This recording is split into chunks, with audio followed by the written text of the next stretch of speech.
Hey, I'm Jenna, and if you are watching this video, you have made it to the Make Healthy Easy Facebook page. So I am a blogger at jennabraddock.com or makehealthyeasy.com, where I share real-life strategies for better health. I'm also a registered dietitian, mom, wife, employee, business owner, juggling a whole lot of things just like you. So I wanted to do a live feed today and talk about blenders and if the really expensive ones are worth it. I get this question a lot because I love making smoothies, and if you follow my blog or follow me on social media, you'll see me posting about smoothies quite a bit. So if you're joining in, please say hello so I know who you are and where you're from. And if you're a blender person, if you make smoothies or use it on a regular basis, and certainly if you have questions, we'll make sure to answer any of those about what you might have. So let me just start by telling you a little bit about my history with blenders. As I said, I make smoothies almost every single day of my life. And it started when I was pregnant and really looking for ways to get a lot more fruits and vegetables in. So what I tend to do is I make smoothie bags up, which look like this. So one day a week or every other week, I cut up all my fruits and vegetables, put them in a bag, and then freeze this. So in the morning, it's really quick to put in my blender, add my water, and I've got a smoothie ready to go. And there's anywhere from 5 to 7 or 8 different types of fruits and vegetables in there. And we'll do a whole nother video just on this. So I make them a lot. I started with a Magic Bullet, which is a great little machine, but it died on me a lot because I used it so much. I also had a hard time getting a really good texture, being able to use all the different things that I wanted to. So then I bought a Vitamix, and then from there I've actually moved on to a Blendtec, which I'll tell you more about in a minute. So let me just tell you why I think that a high-powered blender is really worth the money. So the first thing is that you get a much stronger motor than some of the smaller versions or just common kitchen blenders. So it's all about the motor when it comes to how well it can pulverize things and make things super smooth. So you're getting a really good motor that usually comes with a really long warranty as well. So that makes it worth it to me. The second is that it gives you a lot more options of the types of fruits and vegetables that you can put into a smoothie. As I said, with a Magic Bullet or some of the other options, which again, there's nothing wrong with that particular type of blender. I would put stuff in like beets, because I don't like beets. I don't think they taste good, but I'll drink them. And I could still taste them in like chunks in a lower powered blender, so that's no good. So it gives you the option to throw in a lot more fruits and vegetables, and especially ones if you don't eat them, and you might drink them instead. So I love that. And then the last thing that I love about them is they're really versatile. They're not just for smoothies. You can also make soups, dips. I make hummus in mine quite a bit. When my boys were babies, I made baby food in there, and they even worked better, in my opinion, than some of the special baby food making machines. So I love that. So all in all, is it worth it? Yes, it is. And I've talked to many friends who've been using other pieces of equipment. Hey, Kelsey, thanks for joining.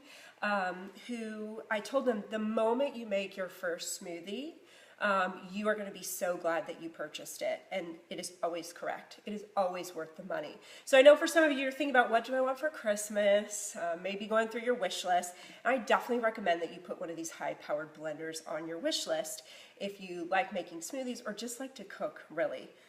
So now let me tell you about my favorite type. So as I mentioned at the beginning, I actually used to own a Vitamix. That was my first one. So the two main brands that I see out there are the Blendtec and the Vitamix. So I got Vitamix first, and it's a great machine. It works really well.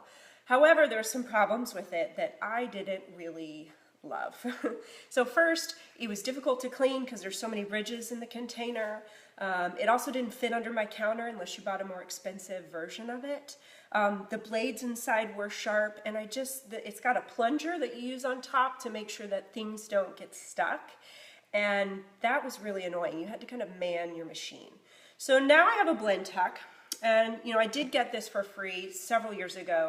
I did a recipe for them, but as of now I don't work with them. I just am a very happy customer.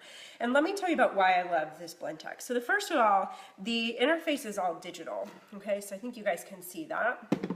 And so with a Vitamix, you have to turn the knobs, and it's a progression of turning. So you start low and move it high. So you always have to be right by your blender when it's when you're making something. Here you can just press a button And like there's a smoothie option here, you just press it and you walk away, and it's automated all those settings and functions for you. And then the best part about it is that it actually has an auto turn off. So I can start my smoothie, press my button, which I won't do because it'll be really loud, and walk away. Go get a child up who's woke up in the morning, or go fix something. Oops. So my storage is almost done, so let me go quick.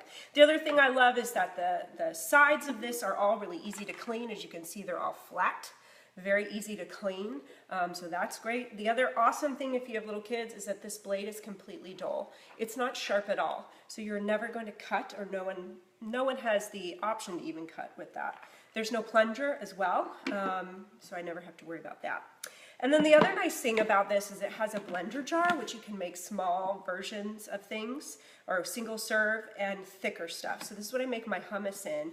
And instead of, again, the annoying plunger that the Vitamix has, it has the twist top. So as I'm making hummus and it's kind of thick, you can just turn it as you're making it. And it keeps it going so that it still goes really smooth. So those are some of the reasons why I particularly love the Blendtec. I know there are many Vitamix customers out there that are very happy with it.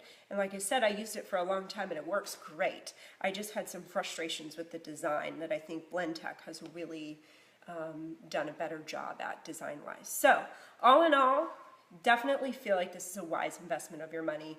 Most of these have many year warranty. I think this is a 9-year warranty, so you don't have to worry about spending that money again.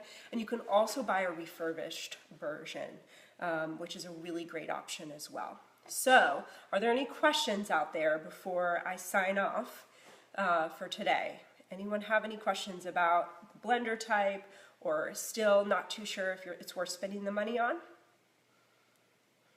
All right, well, please leave a comment. If you're watching this after a fact, please leave a comment so I can answer any questions that you have.